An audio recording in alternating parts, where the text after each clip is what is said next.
Buying a cruising boat? When you're shopping, do you remember to check for handholds?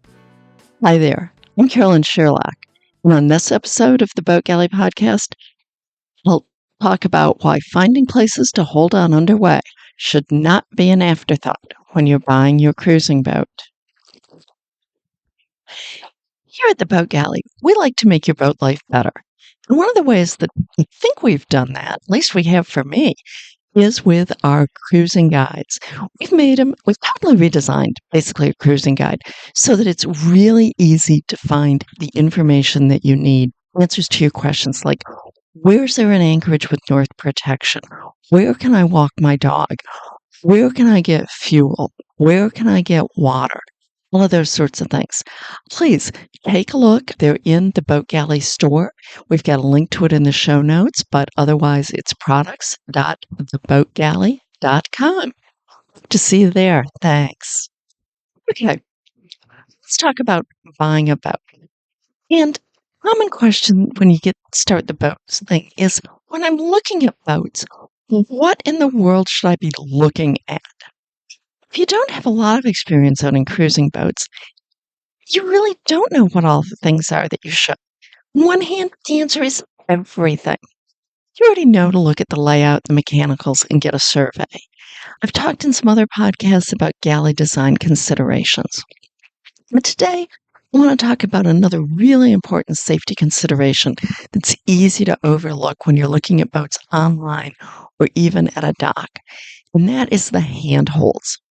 Simply put, can you walk everywhere on the boat while always holding on to something solid?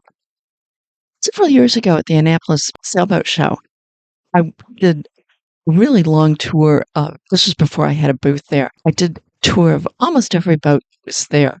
And I was surprised by the number of boats that didn't meet this seemingly basic requirement. It's not impossible to retrofit handholds, but it's not easy to do so because they need to be mounted very strongly, and a lot of times you really can't recreate that after the boat has been built. I took pictures of a lot of boats, and while I can't show you the pictures, I can talk a little bit about it. Some of these beautiful, wide open layouts, they just have nothing for you to grab onto. Think about, hitting the side of your leg or your hip on the corners of those tables or the counters that are there, things like that. I've got a picture here that it's over 10 feet from one secure handhold to another.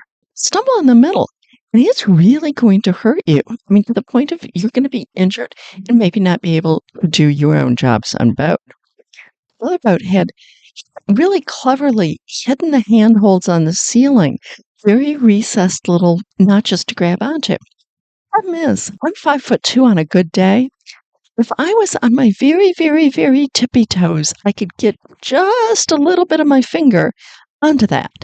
By no means was I secure. That was not going to work at all. If you're short, be sure that you really can reach for them and get a full grip onto it. On deck is another area that I saw a lot of problems. Places where it was like 5-6 feet with nothing to grab onto other than a lifeline. In fact, one of the salesmen just tried to convince me that grabbing the lifelines would be just fine. Well, no, not really. Grabbing the lifelines and pulling on them, that's how you end up with a lot of leaks down below and a lot of stress onto those stanchion bases. Over time, it will even break them. Another one, they were great handholds, except that they were way outside down below at the outer edges of the cabin. Problem is, you had to reach across tables and sofas and everything else in order to grab onto it. Again, I think anybody is going to have a hard time reaching over that and doing the contortions and walking along, but particularly us shorter people are going to have a problem. One thing some of these newer boats do have is more handholds around the cockpit as you're getting out of the cockpit. That's wonderful. But again, we're not going to see where you would then go for your next handhold.